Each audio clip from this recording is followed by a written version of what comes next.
G'day champions, welcome back to the Lion Lord. On today's video I'm going to do a 6-month update on the Allett Liberty 43. I took delivery of this mower the 11th of December or 10th of December 2021. It's now the first week of June 2022. I've been using it fairly consistently, a couple of times a week during that time. So yeah, we're going to have a look over how it's faring up 6 months on, what I like about it, what I don't like about it, and whether I'd recommend you look into it or whether you skip it and go straight to the bigger version that Allett are selling at the moment, which is the Sterling. So yeah, let's get stuck in and have a look at what it's doing. Firstly, let's just have a look at the condition of it. I'd give it a clean, I'll give it a wipe down, I'll give it a blow with the blower vac after each use, but it gets a bit muddy and it gets a bit dirty, bearing in mind it's a lawnmower, so it's not going to look pristine, although there are some guys out there who I know keep their mowers looking better than their cars, and good on them, I suppose. not my thing though. I'd rather spend that time on my car. But let's have a look. So the reel itself still looks pretty good. It's nice and sharp still. It still cuts really nicely when I get down and check the quality of the cut. The leaves are still cutting nice and square and sharp. They're not ripping or tearing. The paint on the reel, as you can see, is started to chip off, but yeah, you'd expect that with a bit of metal that's banging against another bit of metal in the ground. Cutting grass, it's not going to stay pretty forever, but I think when you get them sharpened, there's often a service to repaint them so they look nice and new again. But at this stage, I don't think it needs to go off to get sharpened, but it could probably do with a backlap, and I might try that in the next little while. The front roller looks pretty good. I dragged this up and down the concrete driveway at the front to get over to the other bit of the lawn. There's a bit of pitting in the metal, you can see, and a bit of scarring, but overall it's still in good nick. The grass comb, I lift that up and down as I need it. All the tines are still in good nick, they're all still in place. Seems to have lasted pretty well. I have the grass catcher on for probably 50% of the time, and what I have noticed is when you take the bar off that the catcher sits on, getting it back on every now and then can be a bit of a pain, and it can get a bit tight. I think the metal might not keep shape that spectacularly, but you can see it's done a bit of damage, but it's only superficial. But it's just one of those things where it's a really tight tolerance fit that sort of snaps in with a spring-loaded pin. So getting it in that side and getting it out takes a bit of paint off. Looks a bit daggy, but it's not burred or anything, so I'm not too worried about it. Righto, let's spin around and have a look at the back. Righto. So as I said, you can see the roll is looking a bit second-hand. It's the black paint came off almost immediately when I rolled it across anything solid. So the smooth concrete here in the shed, the textured concrete of the driveway, all just chewed it up. The roll itself doesn't look to be dented or scratched or anything. It's just the paint that's come off. So I mean, there's not much you're going to do about that unless they start putting out like a coated metal rather than a painted metal, but you can only imagine what that's going to do to the price of the thing. But it is quite clearly quite a thin layer of paint that they throw on it, which is a little bit, it makes it look pretty secondhand pretty quickly. So, but obviously not too many people are worried about it, otherwise I'm sure they'd change it. But if you have a close look at it, you can see it's rusty. The metal's got some surface rust on it. It's nothing more than surface rust. It's not the end of the world, but as I said, it makes it look pretty secondhand pretty quickly. Now, a couple of things back here at the back of it that annoy me about it, that I think have been redesigned or thought about in the upgraded Sterling, and that's the fact that this part of the body here sticks out further than the metal.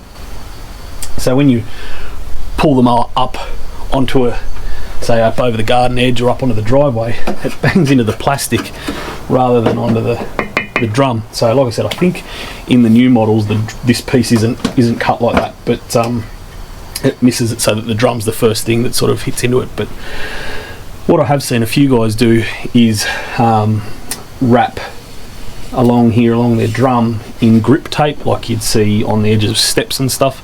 I think that's sort of covering up the fact that it looks quite daggy, but I think it's also giving them a little bit more traction on real waxy or wet grass. So that's something that I'm going to look into next season. There's not a whole lot of clearance up under here for that, so it'd have to be a pretty thin tape, unless you get it, you know, so that you don't get it caught up in here. But yeah, there's some changes that I think need to be made if this model's to continue, and that piece sticking out there would certainly be one of them. You know, just about everyone reverses their cylinder mower up a ledge or something at some point, so it would be handy to not have that in the way. But I'm not a mower designer or engineer, so that's just one man's opinion. Yeah, other than that, the roller's still rolling. It's a split roller that makes it easy to turn on the grass, but she does wheel spin a fair bit. It hasn't got a whole lot of grip. Having that grooved would have been really nice.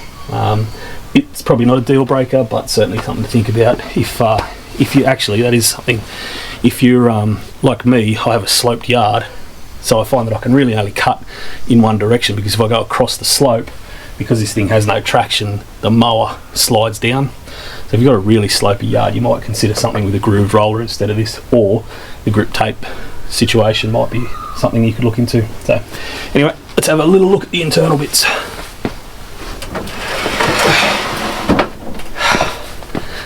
Now, I don't know if you watched any of my old videos or remember the first day I did this. I was very sad, but I recently went on a mountain biking trip with some fellas, and when one of the blokes smashed his mountain bike, he said, I'm not too worried about it, it's a tool, not a jewel. Couldn't be more true here. So you know, like I said, it's always nice to have a good looking bit of machinery, but it's a mower, it's going to bang into stuff. It is disappointing though. So I've done that to both sides and across the height adjuster on the other side, just on the timber garden edging. So if you buy something like this, be prepared that she's going to scratch. I had considered whether I could sand that back and paint it, or I kind of like the idea of wrapping it just for something a bit silly and unnecessary, but the same thing will happen again. I just end up making it look chatty. So for the moment it'll stay how it is, but that might be a cold rainy day project to have a little go at taking this off and seeing what I can do with it to fix it up. I've already taken the Allen keys out, so this pops off. Okay, could have blowed the grass out of it before I started the video, eh? Now in here it all looks pretty good. This belt, I've noticed, has a bit of a crack in it. I don't know whether that's a tension thing or just a wear and tear thing, but you'd think after 6 months it probably wouldn't be starting to deteriorate that badly, so I might have to get onto ADE or Allett about that. You may remember from when I first got the mower, I complained that it wasn't fast enough, like it didn't seem to drive very well. And then I was told to adjust in here the tension of this belt, but I didn't want to do that because it's set from factory, and I had a little fiddle with it, but I didn't do too much with it, because when you pull the bar, like, the tension on it's pretty good. So I just think it's just a case of the rear roller is the slippery part that's causing it to feel like it's not being moved fast enough. But anyway, in here all the gearing looks good, all these are all still tight, nothing seems to have come loose. Mostly the belts are in good nick. Like I said, it's just this one here that's got a bit of a rip or a break in it. That could have been something, I don't know, it could have been a defect, or it could have been something that's stuck in there, but I'll have to try and find a replacement one of those. But yeah, other than that, the plastic gear's still in good nick. Nothing seems too badly damaged or overly worn. It's a bit grubby from the belt rubbing, but show me a rubber belt and metal pulley system that doesn't do that. So yeah, it looks pretty good in there. So there is one thing on here that I would like to see, and that is this system here with the cartridges. So I'll spin the camera around and show you that. Righto, so this has been addressed on the Sterling, the new model that they make. When you're changing the cartridges, this plastic cog has to slide up through this channel and out through this opening in the body. So as you undo it and you lift it up, and it pulls out this way. Now you have to take this cover off to access that hole. Now again, I'm not an engineer and I'm not a mower designer, but I don't know what it would have taken extra to make that perhaps a hinged or a clipped door, so that you didn't have to undo the 4 Allen keys all the time and expose all of this to the outside world just to change the cartridges. What I'd like to have seen is that there and that there cut, and that piece maybe on a small hinged door or something that you could just pop it open, pull the cartridge out, next cartridge in, click it shut again. Like I said, I think the quick change cartridge system in the Sterling addresses that, and they've sort of fixed that up. And if I was to potentially do a little afternoon project of sanding this and painting it, I might look at doing something like that, do a little bit of plastic cutting and welding maybe, to see what I can come up with. So I'll put a bit more thought into that, I think. But that is one of the things that really annoys me, and sort of stops me from using the scarifying cartridge as often as I should. Every time I go to do it, I think I got to undo those bolts and take the cover off and dig around with it. So if that's something that really would annoy you, consider upgrading to the Sterling, because they've sorted that out on that one. Alright, battery performance and runtime. So straight from ADE's website, says powered by a 410 watt 4 amp hour 40 volt lithium battery, which is this one here that I have. Mowing time on one charge approximately 30 to 40 minutes. Ideal for lawns up to 500 square meters. Now, they're not necessarily saying you get 500 square meters out of one charge. They're saying if you've got a bigger lawn, you probably want a bigger mower, because there's no way you'll get 500 square meters on one battery if you're cutting the grass, other than just barely dusting the top off it. So hey, just me, just while I was editing this video, I thought I'd check out the Allett website and what they say about the batteries, and I'll read it to you. It says a fully charged battery allows for up to 600 meters squared of lawn to be mowed, or up to 30 minutes of mowing. Now, if you're doing 600 square meters in 30 minutes, you're moving pretty quickly, I imagine, and you're probably only taking like that tiniest amount of grass off for that to be right, but certainly not my experience. What I'm getting isn't terrible, but I don't think in conditions like mine you're ever going to get 600 square meters on one battery. Anyway, back to it.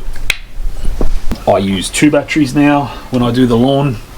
So I have 200 square meters here, and by the time I finish doing the back here, doing that 200 square meters, this has flashing 1 bar, so it's all but dead. And then I have 50 square meters up the side and about 100 to 150 around the front, and the same. I use another battery, do all that. Just as I finish, it's flashing saying I've got nothing left. So if I want to mow and scarify, I need to do it in 2 sections through the day. So I need a battery for the scarifier, then a battery for the mower at the back, then at the front another battery for the mower and another for the blades, and then another battery for the scarifier out the front. It was a little bit disappointing at first, because I thought I was going to get better performance out of the battery. I thought I'd do the whole lot in one hit, but you know, a couple of $100 for another battery and charger was a bit of a pain early on, but I've gotten used to it, and now that I've got it, it's fine. I just have to I just know that when I plan to scarify it, and these sort of take all day, because you might do the front and then throw the both on charge and do the back, or do the scarifying all the way around, throw them on charge, and then come back and do the mowing at the end of the day. But yeah, look, it's not bad. It's probably not as good as I wanted it to be. How it would compare to the performance of the Sterlings that are about to come out with the Ego system, I don't know, but chances are I've got a feeling that the Ego stuff's probably going to be fairly superior. On that, a friend of mine has ordered his Sterling 51. He doesn't know it yet, and if he watches this video, it'll be the first time he's hearing of it. But the day he gets it, I'll be at his house with the camera to do a video comparing the 43 to the Sterling, and have a look at the new changes with the Ego system as opposed to the Greenworks system. So, Maury, make sure you're ready for that, mate. But anyway, so yeah, look, after 6 months of use, I'm happy with the mower. It's still in keeping with what I wanted to do here, which was to do a lawn renovation and get my lawn looking nice and get into this lawn care world, using only battery powered gear and do away with the petrol stuff. If I didn't want this one at the time, the other option was really only the Swordman Electra, which was a bit dearer, and from, if the YouTube world is anything to go by, plagued with problems. A lot of the reviewers there sort of had them going back to the manufacturer and some other issues early on, so I'm sure they've sorted that out now. But This one, for me at least, has been as described. I haven't had any major issues with it, bearing in mind that it is the first cylinder mower that I've owned, so I'm not really comparing it to, you know, the Scott Bonner that's been in the family for 50 years, or you know, any of those other heavy petrol powered ones. That's the other thing, the weight of this is probably the only downside to it. If you want a really nice stripe, you probably need something a bit heavier, but yeah, for what it is, for what I paid for it, I'm still very happy with it 6 months on. Like I said, aesthetically the rear roller looks a bit chatty, but what are you going to do? It's a lawnmower. Would I buy it again? Probably, because even with the introduction of the Sterling, which at the moment is twice the price of this by the time you land it in your backyard with at least one of the cartridges in it, twice the price is a big hit, you know, and it might be twice the mower, but it's still just cutting the grass.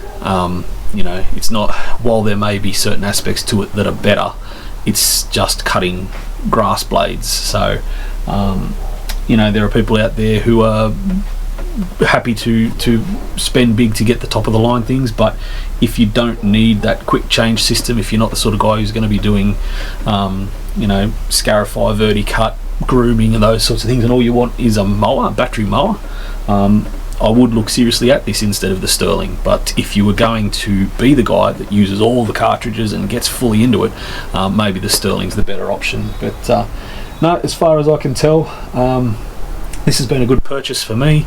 I'm going to give it another run next season. The grass out here is getting ready for winter. It's put its winter coat on. It's like thatchy thick and a bit rough and nasty, so I'm back using the Ryobi push rotary mower.